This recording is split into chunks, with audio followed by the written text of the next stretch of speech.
Looking for a way to reconnect and reset? Awaken Pittsburgh offers free guided meditations open to everyone, online and in person, on the first and third Wednesdays, second Saturdays, and third Mondays of each month. Each session includes guided practice, reflection, and space for questions and support. No experience needed. Sign up on Eventbrite and join their community.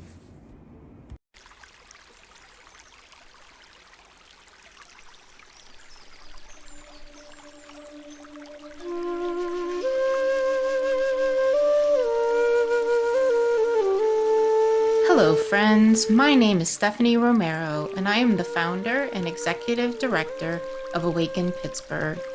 I want to welcome you to our podcast, The Ripple Effect. Awaken Pittsburgh is a nonprofit dedicated to fostering well-being, empathy, and compassion for all by teaching and encouraging mindfulness and meditation practices. I also want to take a moment to let you know that Awaken Pittsburgh offers many other opportunities for practice and connection. For example, you can join our online community, which features a space to more deeply explore the topics we cover with our guests. We have weekly posts to spark thought, practice, and reflection. I hope you will come join us to explore, connect with others, and deepen your practice. You can find out more at awakenpittsburgh.org.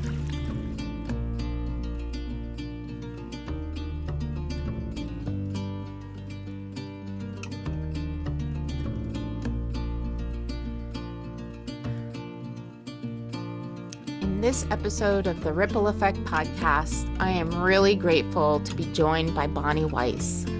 Bonnie is the owner and founder of the School of Mindful Arts, teaching meditation, contemplative art, and sustainability to children since 2017. In 2025, she added the adult education division, Maitri Mind, Meditation for Health, to serve adults through mindfulness meditation, especially those with chronic illness. Bonnie is a qualified mindfulness-based stress reduction teacher trained through Brown University School of Professional Studies. Her practice is called Maitri Mind because Maitri means loving kindness in Sanskrit, and her intention with Maitri Mind is to help participants foster the mind of compassion for the self and others. Bonnie believes that the physical, mental, emotional, and social benefits of caring for and believing in oneself and kind acceptance of others really can't be overstated. Her company tagline, Meditation for Health, supports the definition offered by the World Health Organization that health is the state of complete physical, mental, and social well-being, not merely the absence of illness or disease. Bonnie, I am appreciating your willingness to hop on a call with me this morning and be interviewed for our podcast. I am excited to get to know you better, even though we've known each other for many years, and just have a deep, rich conversation about your path of practice and your work in the world. Well, Stephanie, I thank you so very much for inviting me to join the conversation with you. It's been a while and so busy on our professional journeys and our practice journeys. So it's beautiful to catch up, and welcome to everyone who wants to share that conversation with us. I always love to start with folks just to hear a bit about how you found meditation or how it found you, and what does that look like for you in your life? Well, it's a very interesting journey, as with most of us, in a lot of ways, because I am a Bonpo. It's a very ancient branch of Tibetan Buddhism, and we very fundamentally believe in reincarnation. So for my beliefs, the first time in 2011, when a friend took me to Bonn Center in Greenfield called Olmo Ling, it felt familiar, it felt like home, and everything in my life shifted, and I have been a very devout meditator for about 14 years now. That's awesome. So a friend hooked you up. Yes, that was the exciting type of outing we were having. Let's go to the meditation center together. But it was just so life-changing. Yeah. Maybe you could say a little bit about what changes you've seen happen in your life as a result of your practice. Oh, well, it's just so amazing that, as I'm sure you know, also being a long-term practitioner, we have sort of seasons of our practice.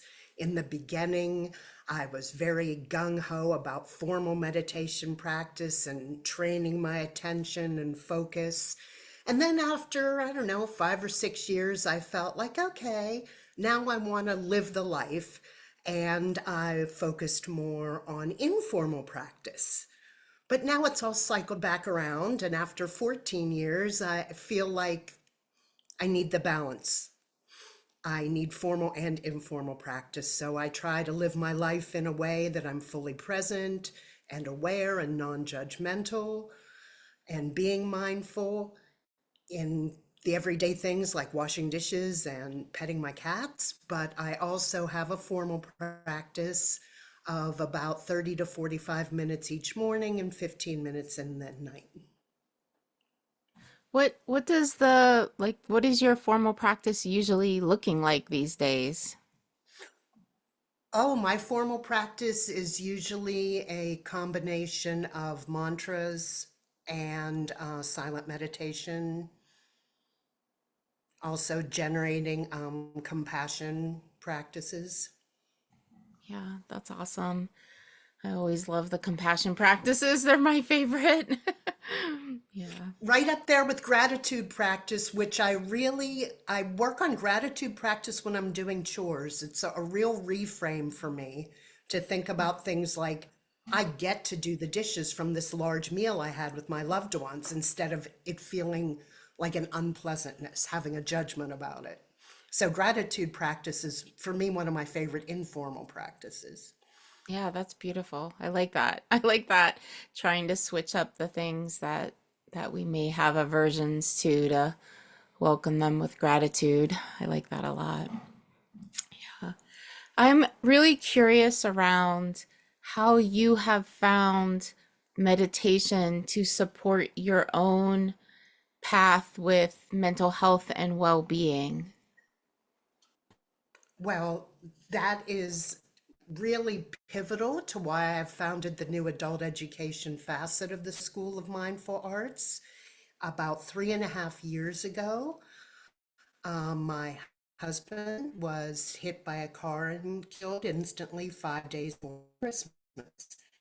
And I actually had such a literal visceral reaction to it, I developed damage on my vagus nerve. I have ganglia on there now that cause me pain. And I could not eat. I could not drink a teaspoon of water without throwing up for 4 hours. And it just brought so home to me how psychosomatic illnesses are very, very real, whether it has an emotional or a trauma base. The symptoms were real. If this had happened 100 years ago before IV hydration, people would have said I died from grief. And I was in the hospital for 2 months solid, didn't eat a thing. And then I started to recover, and I have sort of a battery of doctors that has helped me with this. But every single one of them has attributed my mindfulness practice and meditation to making a recovery from not being able to even have water to a really full normal life. You know, I was at the point of we were talking about disability. And as soon as even my doctors acknowledged the realness of the improvement in my particular case, and they turned me on to a book that I'm sure you've read called The Body Keeps the Score. And I was like a case study out of that book. And it really moved me to expand my practice to working with adults, not only children. Yeah, it's just such an amazing tribute to the strength of your practice and yeah, like trauma lives in our bodies and people don't often know or acknowledge that. And yeah, it's a really important thing for folks to just recognize in their own lives and in, giving grace to others who are experiencing trauma. And trauma is so insidious. It can sneak up and get its hooks in you when you think you are handling things well. And it was so amazing when I was in the hospital with this illness that they call cyclic vomiting. I mentioned after weeks, I said, isn't it so funny? It starts every day at 5:30 in the morning. And my psychiatrist looked at me and she said, what time did you get that phone call from the hospital? I said, 5:30 in the morning. She said, this is trauma, and just reframed everything.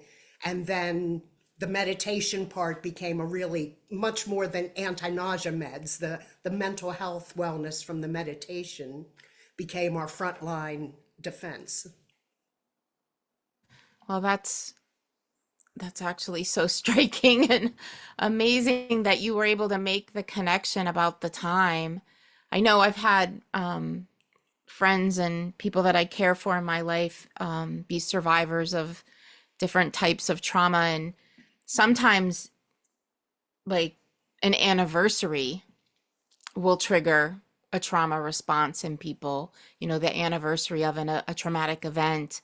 And so yours was time of day, which is intense and completely understandable, right? That your body is holding that, your psyche is holding that. And I did remember when I took the call, I remembered like clutching my stomach and just screaming.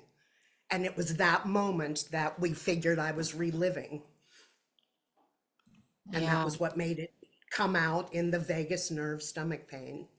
And that yeah, I just have so much respect for the mind body connection now after living it so personally that I decided I wanted to train more in how to help other adults potentially with mind body illnesses have some relief as well.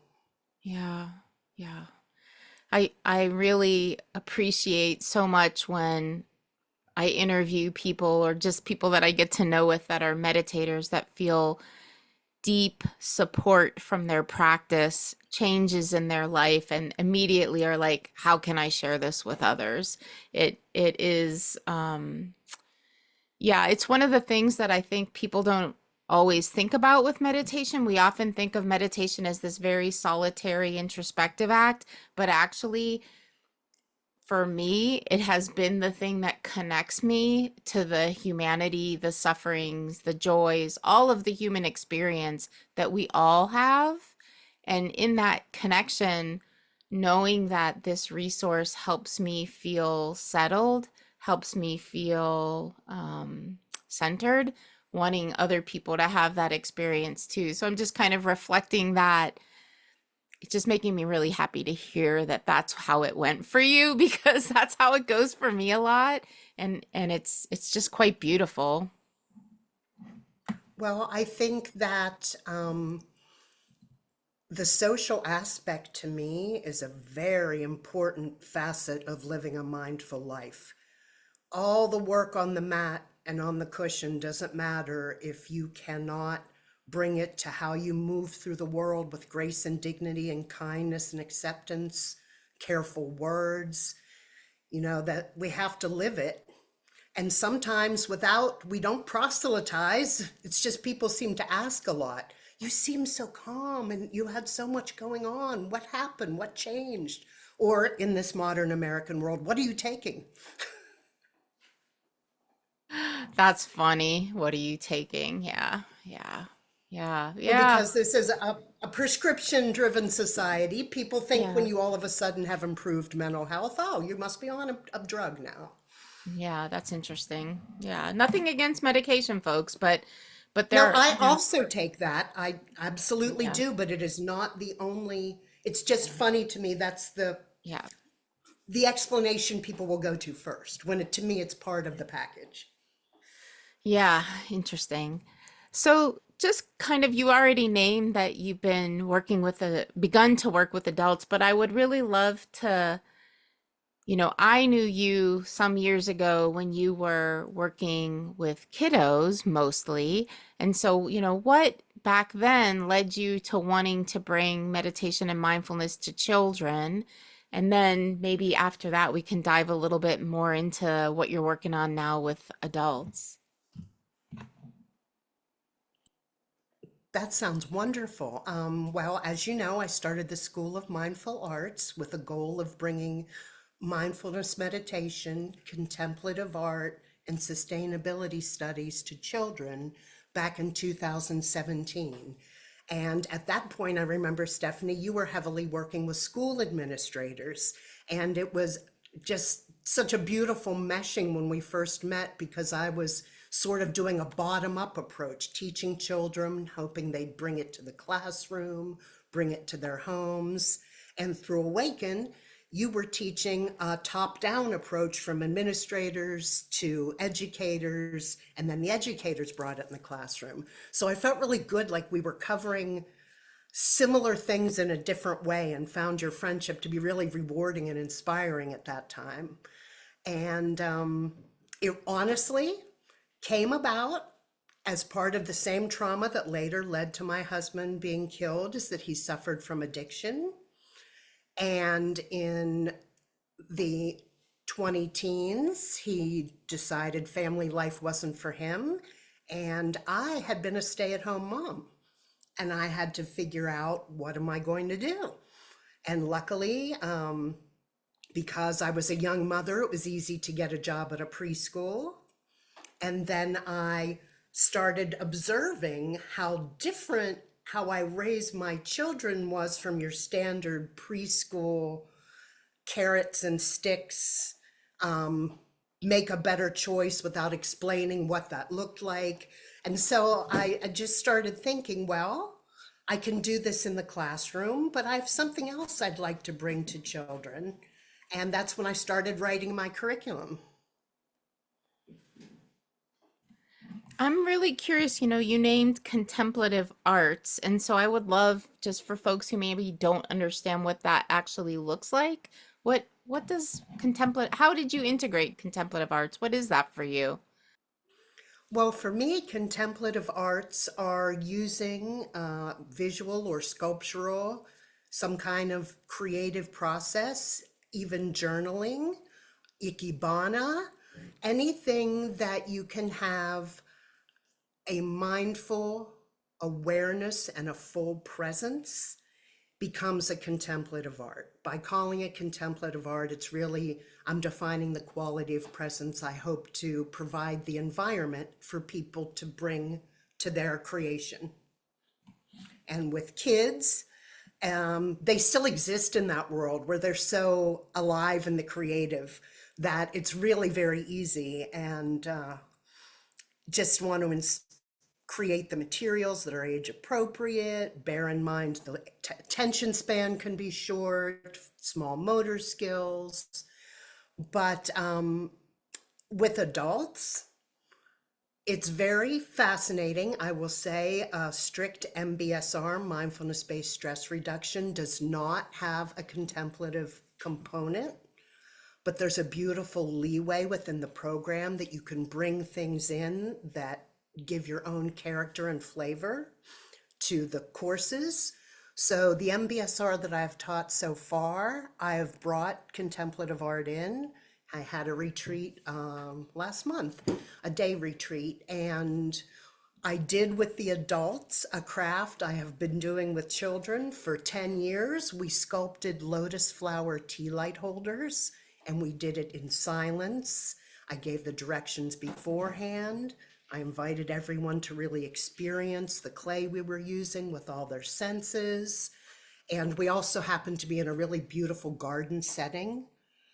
But the silence and the peace that settled on everyone as we were doing it, that's what I mean by contemplative art.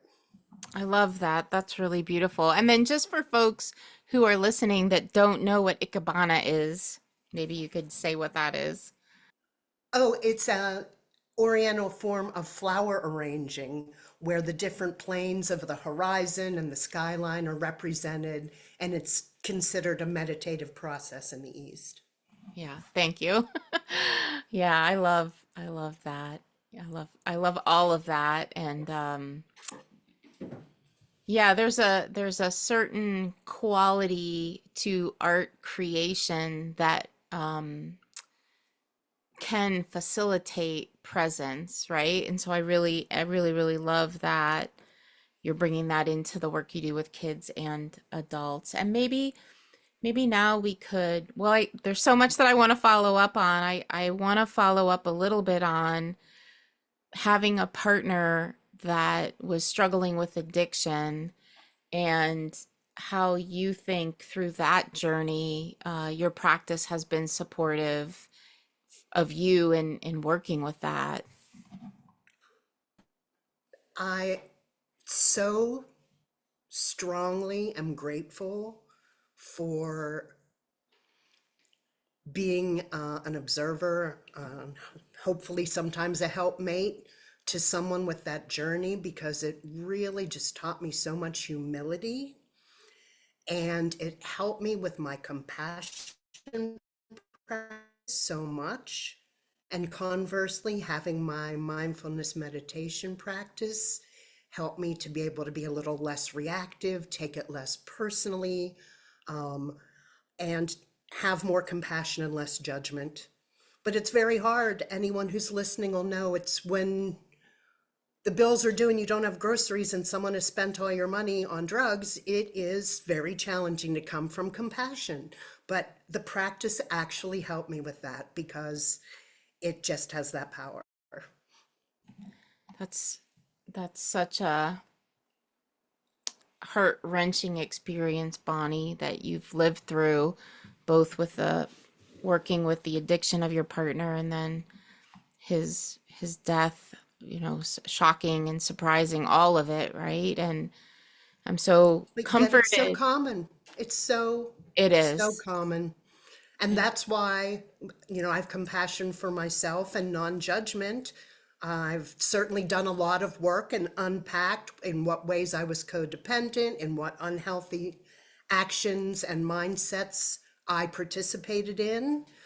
But I am very humble about sharing with other people because I really think it can help with the sense of shame to No, hear people that's talk about how easily you can all of a sudden find yourself in a world and a life you never imagined. Yeah, there is still so much shame and stigma around addiction. Um, so I really appreciate you naming that because it's so widespread. And yeah, if we can help people be open to receiving care and compassion and support as opposed to holding it on their own, I think that is really transformative. Um, because that isolation and shame, just as you named, is like, in Buddhism we talk about the second arrow of suffering, Of right? course. And so for people that are listening, there's this idea like if you get shot by an arrow, that's painful and terrible, but you can just pull that arrow out, right? And you can get the treatment that you need, but you can make it worse on yourself by, I don't know what the word is, like dwelling on why did this happen? Who would have done this to me? Like all of the angst that would come with it. And that almost creates like a second arrow instead of just addressing the basic problem. And I think that's exactly what happens with addiction and people supporting loved ones who are struggling with addiction is we have a second arrow that society is that we're accepting from society. Oh, yes, because the shame extends to the whole family. Somehow, by being affiliated with a person suffering with addiction, now you're all unsavory. Yeah. It's harsh, but it really happens. Yeah. And compassion practice Yeah. Helps me to even not judge people who I know are very judgmental of people with addiction. Yeah. Yeah. And that's, for me when I see those folks' reaction, I think a lot of times it's their fear, right? It's their fear that that would happen to them, and it's also something in there about aversion, right? Right. Not wanting to associate themselves with that or those people or, something like that. Yeah. Well, that's very interesting. I think that fear and aversion go together so much, just like compassion and gratitude. Yeah, absolutely. So that was a beautiful dive into your lived experience that led you to wanting to get trained in MBSR and expand your work away from just working with children but into adults. So maybe, yeah, maybe you could tell us a bit more about what that journey was and what how that's been for you getting started in that. Well, MBSR, which is mindfulness-based stress reduction, in case anyone hasn't heard of that before, we'll keep calling it MBSR, but we could even unpack that for another hour. Mindfulness-based stress reduction. And it is based on thousands of years of contemplative traditions. Just like myself, John Kabat-Zinn, who founded it, was a practicing Buddhist and also a medical doctor. And in 1979, while he was at the UMass Memorial Hospital in Boston, he was tasked with operating a pain clinic. And they really sent all the worst cases, the ones everyone else had given hope up on.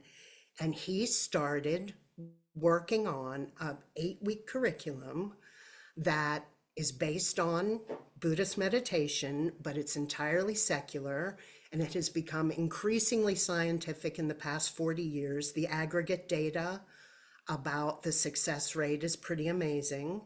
And from the beginning, John Kabat-Zinn could see the early successes, and he said that he believed this was scalable and could be a public health movement, and now it is. Yeah, so what made you decide to go that route and seek out this training?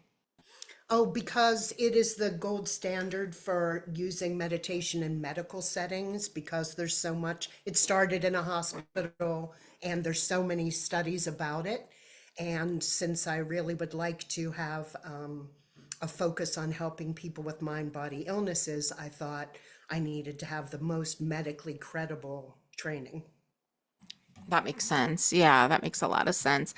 Yeah, and I have spent a lot of time doing research on the impact of meditation and mindfulness and totally agree that MBSR is the foundational program that kicked off mindfulness and meditation as an intervention to support mental and physical health in our country. And John Kabat-Zinn obviously is the mind behind that, which is amazing. And I guess I'm just curious, just for listeners who may not be aware, like what are some examples of health conditions that maybe you hope to work with or that MBSR has shown to be effective in supporting healing of? Well, based on these 40 years of aggregate data, there's some that you would rather expect from a practice that's largely internal mental work, like it helps with anger management disorder, anxiety, insomnia. But there's also a lot of data showing improvement with asthma, chronic pain, migraines, menopause symptoms. There's really quite a lot. My favorite and most exciting research that's been being done lately, I don't know if you've heard this yet, Steph, but there's even epigenetic data that shows the telomeres on the chromosomes lengthen in long-term meditators. And I have to say, there have been a few high lamas or teachers in my Bon practice in the past 2 years that have died at right around 100. Like anecdotally, I see this in my life. Yeah, yeah. I think the other, like all of that is real and out there, and anyone interested in more information, just Google it. You'll find it. If you go to Google Scholar, you'll find um, you know, research studies on all of these things that Bonnie's naming. But the other ones that I want to name that have fascinated me are um, immune diseases, right? So things like Oh, yes, like lupus psoriasis. and things like that. Yeah, and psoriasis. John Kabat-Zinn back in the day started this huge randomized controlled trial and using MBSR as an intervention for people suffering with psoriasis compared to traditional treatments. And some of that data was just amazing and surprising for everyone. But there are just so many research studies out there showing health benefits. And you mentioned epigenetics. There's also a study that I read that was, I can't remember the name of the protein, but it's a protein that gives us a cardiac protective factor. And so this wasn't MBSR specifically, it was meditation in general, but they assigned people to two different groups. One was a group that went on vacation, and one was a group that got a meditation retreat, and they did blood samples. And the folks that were in both groups showed restorative kind of things happening in their body. So vacation is wonderful. It helps us restore and heal. But the people that were in the meditation group also showed an increase in this protein that gives us protection of our hearts. And so that is epigenetic shift, right? You're shifting what your body is producing, your genetics on the cellular level is producing for your own healing and health and well-being. So those kinds of things are starting to come out in really more detail. And for me, it's really exciting. Yeah, just, I think it's very exciting too. I yeah. hadn't heard that study yet. Thank you for sharing with all of us. Yeah, yeah. My husband's a medical researcher and he ran across it and sent it to me because he knows I'm interested in these kinds of things. It was a few years ago now, but that's one of the newer kind of lines of research is really looking at what are the mechanisms that are creating these health benefits, and they're starting to find on the cellular level that there are these significant changes in our body when we practice. And so that for me is exciting and also validating of what I've experienced and seen in others. And Stephanie, if you don't mind, there's something I Sure. would like to really name. Sure. We're saying all these great things, but I'm sure you'll agree that we don't want to say that meditation, mindfulness meditation, MBSR is a panacea. It is like anything else where there are potential negative health outcomes. There's a lot of research. If you have trauma, I'm talking about how my trauma led me to this path. But if you have a history of trauma, a responsible meditation teacher will work with your therapist and your doctor. There are times in MBSR in our intake interview that if someone is in their first year of recovery or still active addiction, we actually refer them to mindfulness-based recovery programs instead. So I don't want to imply that MBSR is the magic bullet or magic pill. We're very cautious, we're well insured, and we often work with other medical professionals or even refer out because there can be, if you have very recent trauma, it could be too overwhelming, and we need all the support systems in place to accurately and safely treat people. Yeah, thank you for naming that. That's so important. And just to kind of expand on that, the idea is we are asking people to get still and notice. And when your trauma is too heightened, too new, you can't. You just can't. You have to have a baseline of ability to sit and see before you can begin practice, and that may take therapy, that may take time, that may take other interventions for healing before it's going to be possible. And so I appreciate you naming that.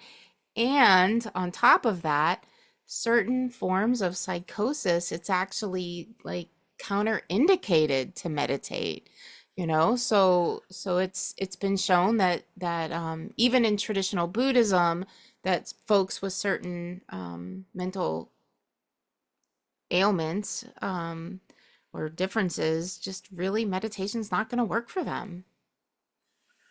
I so much appreciate you naming that. And it's interesting in my branch of Tibetan Buddhism, the people who meditation is too much and too intense for them because of their own mental condition, those become the shaman and they do something totally different. They don't meditate, they do rituals and they have ecstatic states. So I love that in the primitive cultures, there's space for everyone, and no one is saying every single person needs to meditate. There Yeah. are conditions where it's just not safe. Yeah, this always comes to my mind when I have these conversations. And so for listeners, if you've heard me say this before, I apologize, but I'm going to say it again. There was this interview with the Dalai Lama that I saw some years ago, and he was in this like big auditorium, and the guy that was doing the interview was like, Dalai Lama, as we're ending here, could you just give like one practice for folks to take home with them? And in the Dalai Lama's way, he just belly laughed. He started cracking up and he said, one practice for all these people, like it was just an impossibility for him to even conceive of what one practice would be that would work for everybody in that stadium.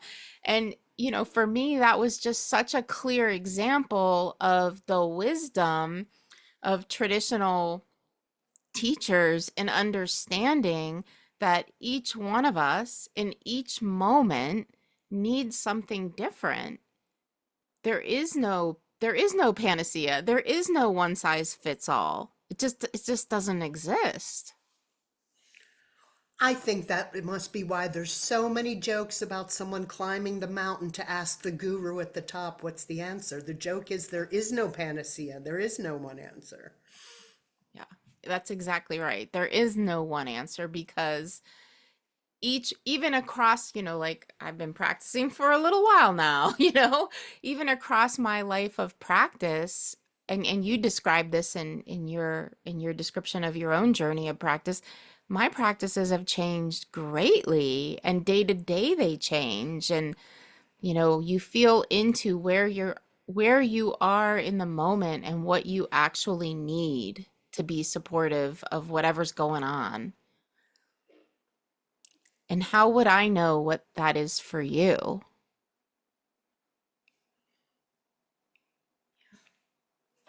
But yet, it's what we're passionate about doing, Stephanie. Yeah. Yeah, well, I guess for me, I guess an MBSR does this too. Like you provide people a kind of smorgasbord to taste from, Yes. right? And MBSR does that, Awakens programming does that. You give them a whole sampling, try it all out and see what works for you. Right? See what fits in your life, what feels supportive, what you need. And so it's not do X, it's try X, Y, Z, A, B, C, and see which one works for you today, here and now. Exactly. Yeah. Yeah. Well, this is exciting. So, Bonnie, you are going to be offering MBSR now through the School of Mindful Arts. And, what's kind of your plan? Are you doing this in person? Are you doing this online? How, if people are interested, just so that they have a little more information.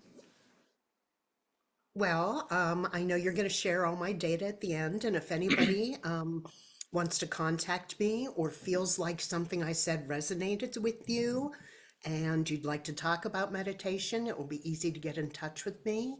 The adult education part of the School of Mindful Arts is called Matri Mind, and I called it that because Matri is Sanskrit for compassion.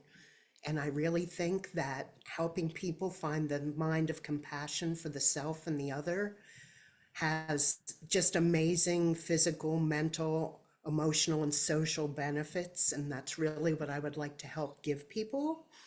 I have several modes of delivery. The most common way that MBSR is delivered is as an 8-week intensive, which you are agreeing to do roughly 80 hours of practice in those 8 weeks if you sign up for an MBSR 8-week session. It is like mindfulness boot camp, but there are measurable neurological changes after that, and that is done in groups. I could take names, and when I have enough, we can pick a day and run a group. Or if somebody has 8 or 10 people that would like to take it together, I can do a private group. But I'm also doing something that I don't know if a lot of people are doing, sort of meditation counseling. I also see private clients. I have one now with migraines, and that can be via Zoom. Or with that particular client, he has vertiginous migraines and really can't leave his house. I make house calls and go and meditate with him every week.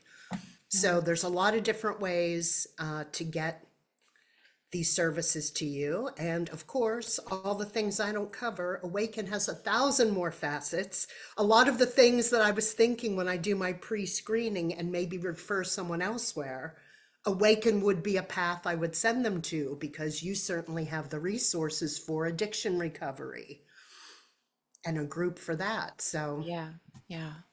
Yeah, that's great. And I just love that it's growing in our region and that people have options and, it's wonderful.